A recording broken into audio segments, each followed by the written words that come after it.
Doctor صاحب یہ طے ہو گیا کہ محمد بن قاسم علیہ الرحمہ نے اب شیراز سے نکل کے سندھ کی طرف جو ہے وہ رخ کرنا ہے، اور ظاہر ہے ان کے نصیب میں، ان کے مقدر میں سے جو ہے اللہ تبارک و تعالیٰ نے اتنی بڑی فتح بھی لکھی تھی اور سندھ کا باب الاسلام بننا بھی لکھا تھا. تو یہ جو باقاعدہ لشکر کی تیاری ہوئی ہے یہ کیسے ہوئی ہے پہلے تو یہ بتائیے. پھر دیبل کی فتح کے لیے محمد بن قاسم علیہ الرحمہ نے جو حکمت عملی خاص طور پہ جو فوجی اسٹریٹجی اختیار کی ہے وہ کیا کی ہے، بحری اور بری لشکر جو تھی اس کی تعداد کتنی تھی. پھر دیبل کے قلعے پہ جو نصب ایک بت تھا، کہا یہ جاتا تھا اس کے اوپر جو ایک جھنڈا ہے وہ ایکچولی ان کے سمجھ لیں کہ اصل نفسیات کی جو مطلب تعلق تھا اس سے تھا، وہ گر جائے تو سب کچھ ختم ہو جائے گا. بتائیے کیا. بسم اللہ الرحمن الرحیم. جنید بھائی آپ کا میں چینل کا بہت زیادہ شکر گزار ہوں کہ آپ نے مجھے اس موقع پر دعوت دی. میں گفتگو کا آغاز اقبال کے ایک شعر سے کرنا چاہوں گا جس سے ہم جو محمد بن قاسم رحمۃ اللہ علیہ ہیں ان کی پرسنالٹی کا ایک خاکہ آج کی نوجوان نسل کو دے سکتے ہیں.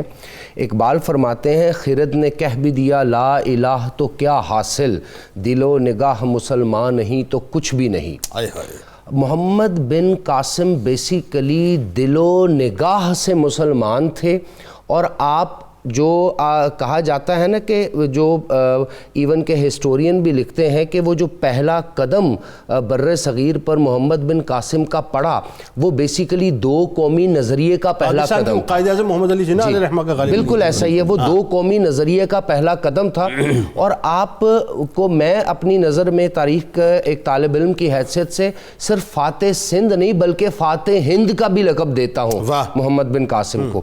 سر دیکھیں محمد بن قاسم کے بارے میں جس طرح پروفیسر صاحب نے ابھی بتایا، ایک تو 15 سال کی عمر میں آپ کی پرسنالٹی اس حد تک جنگی مشقیں کر کے اس کے ساتھ ساتھ آپ کی تعلیم و تربیت اور باقی تمام محاسن حاصل کر کے اس طرح ڈیولپ ہو چکی تھی کہ شیراز کا علاقہ جو ایک چھوٹی سی جنگی چھاونی تھی اس کو آپ نے بیسیکلی سینٹر بنا لیا وہاں کی پرشین امپائر کو جو کہ فتح کیا گیا. 15 سال کی عمر میں آج میٹرک نہیں کرتا بچہ، 15 سال کی عمر میں 16 سال میں جا کے میٹرک کرتا ہے. بالکل ایسا ہی.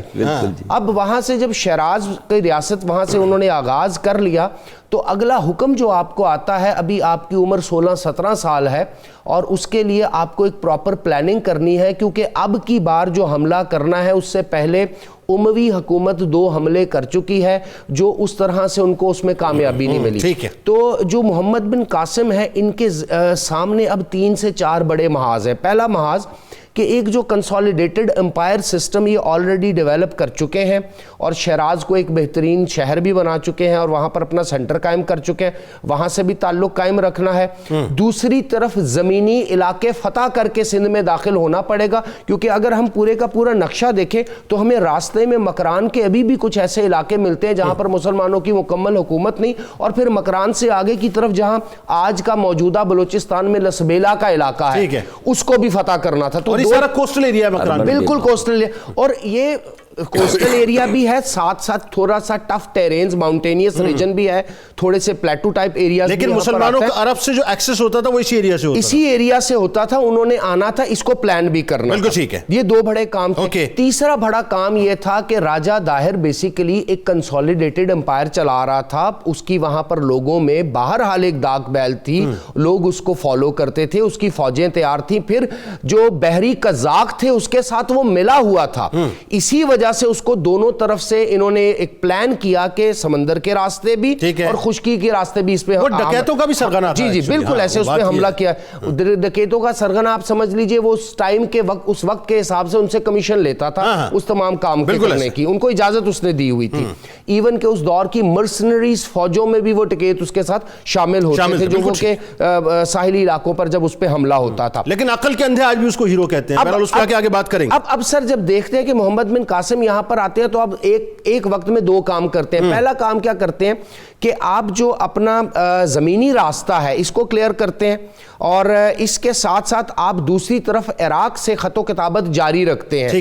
ہر 3 دن میں مراسلہ جاتا بھی تھا اور 3 دن میں مراسلہ آ بھی جاتا تھا. مرکز ہیڈ کوارٹر سے عراق سے رابطہ مستقل تھا اور ان کی پلاننگ کے اوپر جو آپ کام چل رہے تھے. دوسری طرف سے آپ نے جو آپ کی جنگی کشتیاں بحری بیڑے تھے وہ روانہ کروا لیے، ادھر سے زمینی فوج فوج آپ نے روانہ کروا لی اور بالکل دیبل کے سامنے دو طرف سے آپ نے اٹیک کرنے کی کوشش کی. ایک تو آپ زمینی راستے سے مکران اور لسبیلا کی طرف سے آئے, دوسری طرف سے جب آپ پانیوں کی طرف سے آئے تو یہ ایک سب سے بڑا سرپرائز اٹیک تھا. اچھا وہ بھی بندرگاہ تھی کیا؟ جی وہ بھی بندرگاہ جی بندرگاہ. اور دیبل کے اندر جو قلعہ موجود تھا ہندوؤں کا, اور وہاں پر زیادہ تر جتنے بھی براہمن ہندو رہا کرتے تھے, ان کا ماننا یہ تھا کہ اس قلعے کے اندر موجود مندر اور مندر میں پڑا سب سے بڑا مہاتما بدھ کا وہ بت جو ہے جس کی وہ پوجا کیا کرتے تھے, اس کے سر کی طرف نصب ایک سرخ اور سرمئی کلر کا, آپ سمجھ لیں جس طرح آج کل بھی آر ایس ایس کے جھنڈوں کا کلر آپ کو نظر آتا ہے, اسی کلر کا ایک جھنڈا لگا ہوا تھا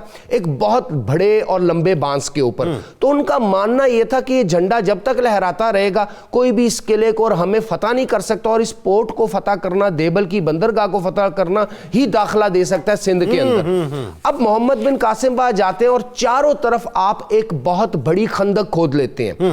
خندق کھودنے کے بعد اپنی فوج کو وہاں پہ ٹھہرا دیتے ہیں. 8 دن تک محاصرہ جاری رہتا ہے, لیکن آپ تھوڑے سے وہاں پر اسٹریٹجک پلاننگ کرتے ہیں اور یہ دیکھتے ہیں کہ کسی طرح یہ جو قلعہ ہے اس کا دروازہ کھل جائے یا قلعے کے باہر جنگ سٹارٹ ہو جائے, یعنی ہمیں حملہ کرنے کا موقع دیا جائے. اور یہ ڈائریکشن بھی پھر مرکز سے اس کے یہ پھر مرکز سے دو جگہ سے آپ کو ڈائریکشن ملتی ہے. ایک تو مرکز سے یعنی عراق سے آپ کو ڈائریکشن ملتی ہے وہی گوتم بدھا کے بت کے اوپر لگے ہوئے جھنڈے کو ہٹ کرنے کی. دوسرا کیا ہوتا ہے کہ آپ کی عقل, فہم و فراست اور جنگی اسٹریٹجی کے بنیاد پر آپ جو سپائز بھیجتے ہیں وہاں اس قلعے کے اندر جو سپائز بھیجتے ہیں وہ بھی چند برہمن جو بت پرست اس وقت موجود پنڈت ہوتے ہیں ان کے ساتھ نیگوشیٹ کر لیتے ہیں. اور برہمن مانتے ہیں کہ مسلمانوں کی ایک پوری کی پوری لشکر کشی یہاں پر ہوگی, ہم ہار جائیں گے, اور وہ بھی اندر سے یہ خبر دیتے ہیں کہ جب تک ہمارا مہاتما بدھ کا یہ جو بت ہے اس کے سر کے ساتھ جو جھنڈا جا رہا ہے اگر اس کو آپ گیرنے میں کامیاب ہو گئے, اس پہ حملہ کرنے میں کامیاب ہو گئے تو ان کی جتنی بھی موٹیویشن ہے اس فوج کی اور قلعے کے اندر موجود ایک پورا شہر جو آباد ہے وہ ختم ہو جائے گی اور یہ آپ سے جنگ ہی نہیں کر پائیں گے. نفسیاتی طور پہ ان کی اٹیچمنٹ اس جھنڈے کے اندر تھی. اب محمد بن قاسم مشرق کی جانب وہ واحد منجنیق جو اس وقت کے عرب حکمرانوں یعنی اموی حکمرانوں نے بنائی تھی جس کا نام عروس تھا, اس منجنیق سے مسلسل سنگ باری کرتے ہیں, پتھر مارتے ہیں اور اس کا نشانہ لیتے ہیں. اس سنگ باری کے نتیجے میں کیا ہوتا ہے وہ جھنڈا گر جاتا ہے. بہرحال پھر بھی فوجیں باہر آتی ہیں, جنگ ہوتی ہے, لیکن یہ جو محاذ ہے اتنا دیر تک چل نہیں پاتا اور آخر کار وہ سرنڈر کر دیتے ہیں.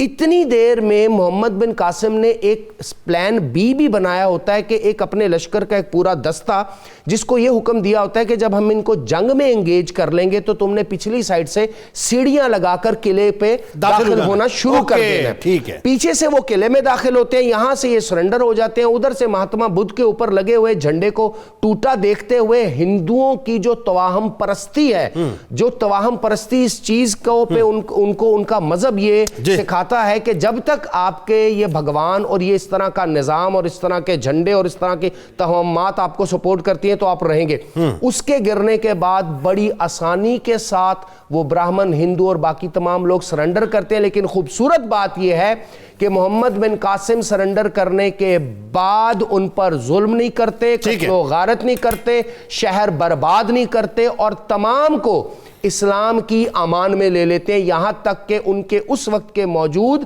قلعے کے اندر ہندو مندر سے بھی چھیڑ چھاڑ نہیں کی جاتی.